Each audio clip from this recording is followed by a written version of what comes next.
this. Okay, so Roland is asking, recently during various discussions with Bible scholars, I've discovered that there seems to be some confusion regarding the Gog and Magog invasion. Many scholars believe that we will see this invasion in our lifetime and that it is even imminent in view of the current situation in the eastern regions where the movement will start. I have carefully read Ezekiel 38 and Revelation 20. According to my own understanding, this will only happen when Satan is released after Christ's millennium reign. Furthermore, Ezekiel indicates that it will happen when the holy city is at peace, resulting in a land of unwalled villages and having neither bars nor gates. This bears no reflection of the current situation of high dividing walls and numerous checkpoints and restrictions of movement. Please put me right. All right, so Roland, you are very observant and it's spot on. So, like we just talked about the millennium, right? And that Satan is locked up because he's stuck on Earth. Earth is destroyed. The wicked were dead, and at the end of millennium, the wicked are resurrected, and he has access to them. Let's look at what happens next. Then Revelation 20, starting at verse 7. It says, "Now, when 1,000 years have expired, Satan will be released from his prison and will go out to deceive the nations which are in the four corners of the earth, Gog and Magog, to gather them together to battle those whose number is as the sand of the sea." And this makes sense, right? If all the wicked who ever lived through all time were resurrected, I mean, we have billions of humans alive today, but how many billions upon billions have lived, for thousands of years? And they're all alive. And the number of the wicked are going to vastly probably outnumber the righteous. So it's going to be this huge sea, this huge ocean of people that now Satan has, that he can gather together and muster against the holy city, God's holy people. It says, go back to Revelation 20, verse 9, it says, "They went up against the breadth of the earth and surrounded the camp of the saints and the beloved city. And fire came down from God out of heaven and devoured them. The devil who deceived them was cast into the lake of fire and brimstone, where the beasts and the false prophets are, and they were tormented day and night forever and ever." They're destroyed. God just takes them out.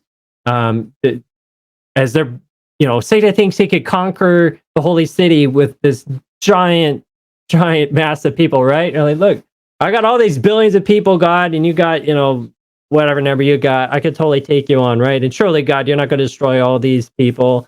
But God, out of act of love, out of necessity to protect all that is good, has to now take this final step to bring an end to the rebellion. And once for all, put an end to sin. I mean, can you think of a better climax? I mean, you can't even write a better movie than this. When the wicked do like the most possible wicked thing, like outright assault on God, his kingdom, and God's people. I mean, they want to kill, they want to destroy, they want to take over. Like, what more now can God do? Now it's almost like an act of self-defense to destroy sin and the wicked with it. And this is what we see now in Revelation 20 at the end of the millennium with this Gog and Magog. So yeah, Gog and Magog is not, and I think it's important to address this right now. This is a very timely thing. A lot of people, if you read the Bible, as like in, we could take a quick look at Ezekiel 29. Oh, sorry, wrong one. Ezekiel 39, I think it is. It talks about, Ezekiel.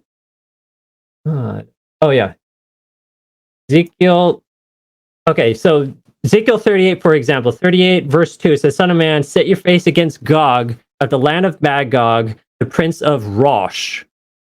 It's a Rosh. A lot of people think that Rosh refers to the Rus, who are the Russians.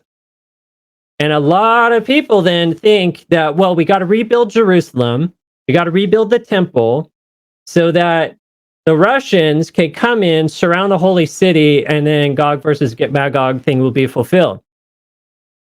And I think this drives a lot of policy. It drives a lot of wars. It drives a lot of Zionism that we're seeing in this world today because of this misinterpretation of this verse. And this is why everybody, I think, is out to rush to make Russians the bad guy. And I'm not defending Putin. I'm not defending what's going on in these days. But I think it's, why are we always so fixated on Russia? Why Russia? Why Russia? Always Russia. Why have they been the bad guy for, going on, it feels like 100 years now?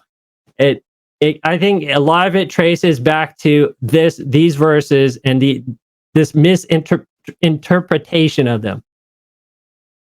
And I think there's only something that in heaven, when we see the books are open, we'll realize just how much these misinterpretations are driving world events. So it's important to understand Gog versus Magog, or Gog Magog. This is the end time people surrounding the holy city. And yeah, why the gates are the way they are, I don't know the answer to that one. I think the gates are going to be more open after the wicked are destroyed. I don't think God is going to let the wicked just march right into the holy city. It's afterwards that will be opened up. But hope this is helpful for you for Gog versus Magog. And by the way, one more way to confirm the connection to the end time events. Ezekiel 39, it also talks about Gog. And verse 6, it says, "And I will send fire on Magog and on those who live in security in the coastlands, then they will know that I am the Lord." So it destruction by fire, same thing we see in Revelation. How do you interpret Ezekiel?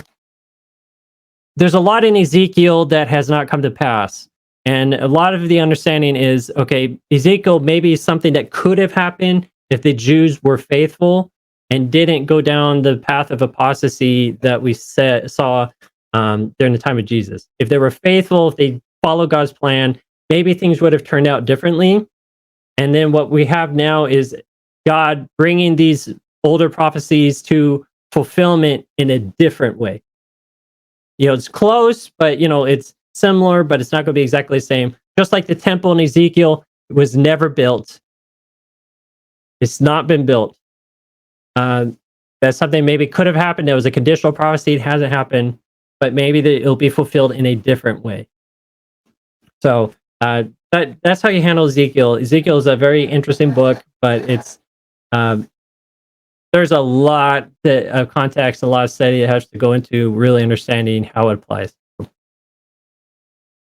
All right, I think that covers it. Tina, did you have anything to add? No, that was very thorough.